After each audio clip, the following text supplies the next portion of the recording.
Hey, what's up, Guardians? TBL here, and we are back and knee-deep in some Iron Banner, I guess we'll call it shenanigans, but how's it going, guys? We are just a few days away from a brand new year, and here we are still playing Destiny. Iron Banner is back once again. Lord Saladin has returned to the tower. He's got a bunch of brand new items, and he has brought back the glorious lagfest that is the Iron Banner tournament.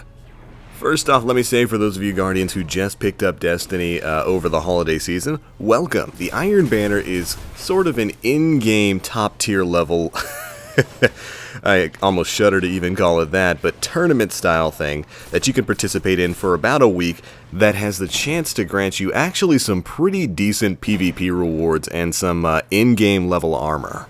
Like I said before, the tournament lasts for about a week, and it usually starts up the third or fourth week of every single month. Now, you might be asking, TBL, what makes the Iron Banner different from playing, just regular Crucible?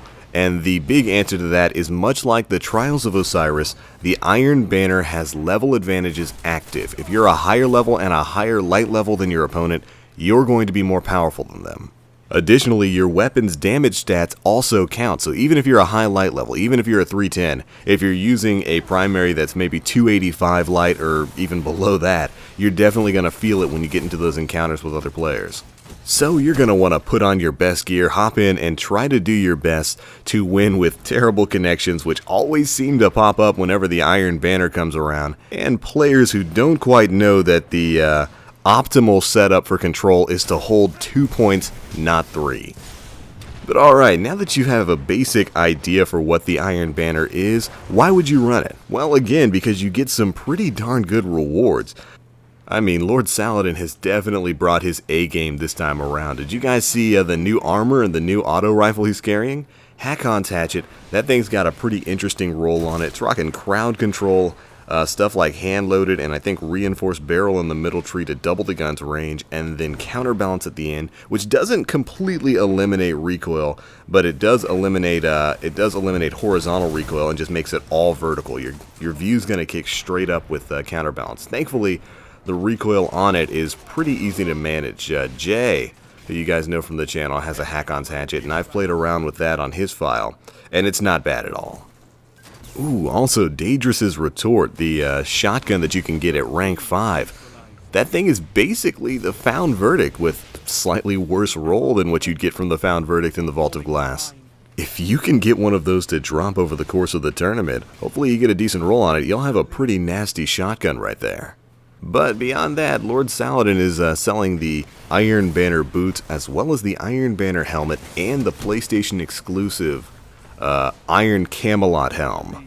And I'm going to talk a bit more about the PlayStation exclusive armor, rant on it a little bit in a later video, but I will say the Iron Camelot stuff looks pretty good. The Warlock and Hunter helm in particular look awesome.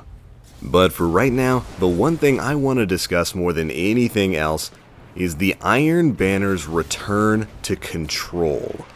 Oh no, I've already felt the effects of it. I had a couple of matches last night where it was basically back to being a usual Iron Banner. I jump into a room, I move forward, I capture, C or A, and then I move forward and take B, and then suddenly, 2 or 3 of my teammates are over on the opposite end of the battlefield, trying to triple cap and flipping the spawns, and it's, oh, here we go again.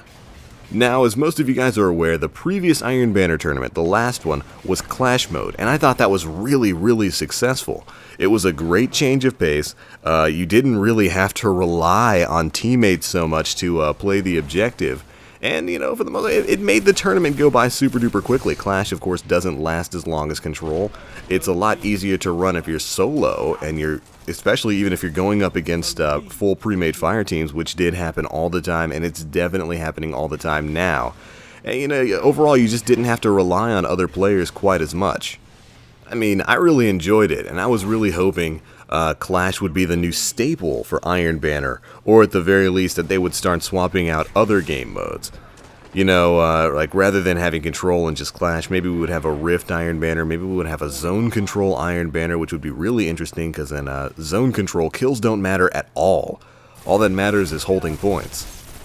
So, that could have been something neat, but, ideally for me, I was really, really hoping that it would be Clash again, and of course Bungie announced last week, I do believe, or maybe the week before last week, that Iron Banner would be returning to control mode, and I'm unhappy about it because almost kind of perfectly exemplifies everything people didn't like about Iron Banner before the previous changes. I mean, come on, when you think about Iron Banner, what's the first thing that comes to mind? Bad connections, terrible players, and control. Oh, and let's not forget a lackluster reward system that in previous iterations of the tournament didn't have a faction package at rank 3 and 5. Remember, that's still fairly new to the Iron Banner.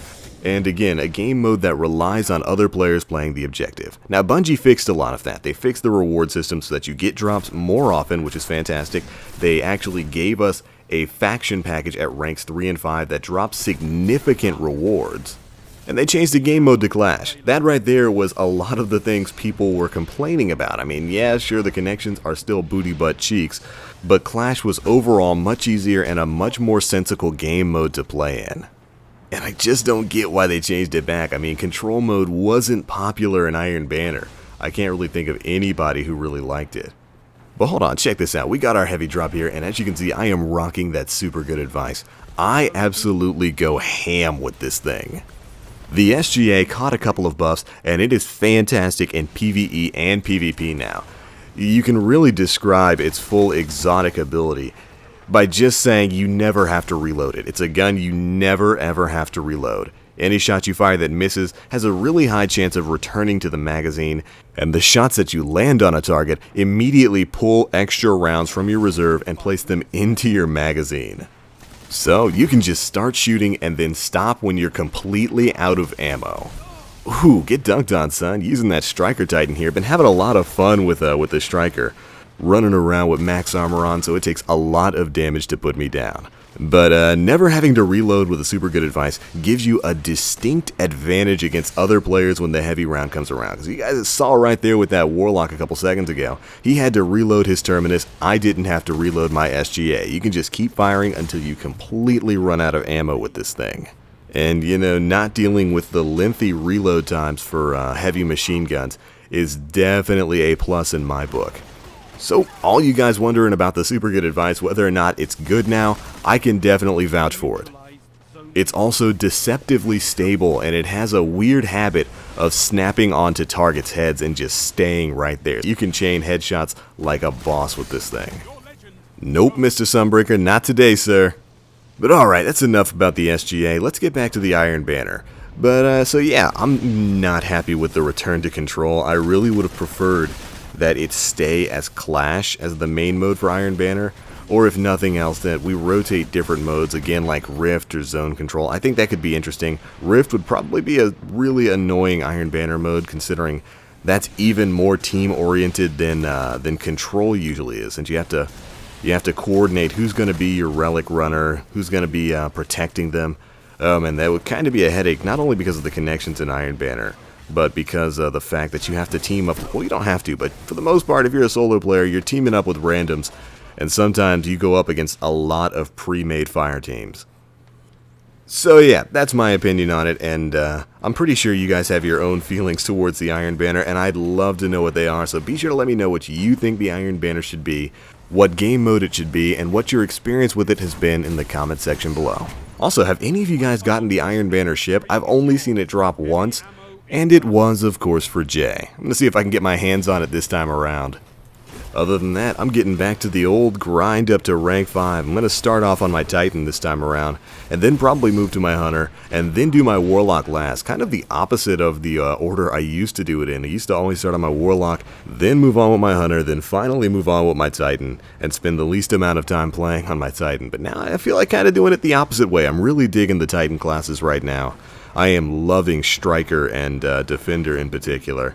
And I think I'm going to jump from that back to my Gunslinging Hunter before I head back to the Warlock and finish things up at the end of the week. But alright, the last thing I wanted to say to you guys before this video ends is that the EOTW podcast preview should be going up sometime later today. It'll be uploaded right here on the channel as well as on my SoundCloud page, so you can listen to it anytime, anywhere. I'm looking at other places to upload to as well, places like Stitcher and iTunes, and I would definitely take suggestions from you guys from your favorite music or podcasting apps, whatever you use to listen to your normal stuff. After all, I want to make this as convenient as possible for listeners and have it available to as many people as we can. So, that podcast preview will again be going up sometime later today, and I hope you all enjoy it. But alright, that's pretty much it for the gameplay, guys. Again, we went ham here, picking up that 22 kills in Control, and of course, I'm the top scorer in the room, the top scorer out of both teams, and TBL is the only one who doesn't get a reward. We got 2 legendary drops, one of them was the Iron Banner helmet, and of course, I don't get anything. Oh man, with Destiny, some things never change. But alright, it's going to be it for this one, guys. Thanks so much for watching, and if you like what you saw here, do feel free to check out my channel where you can find a ton more Destiny videos coming out soon. Anyways, that's it for me. As always, I am the Black Link. You Guardians, stay frosty.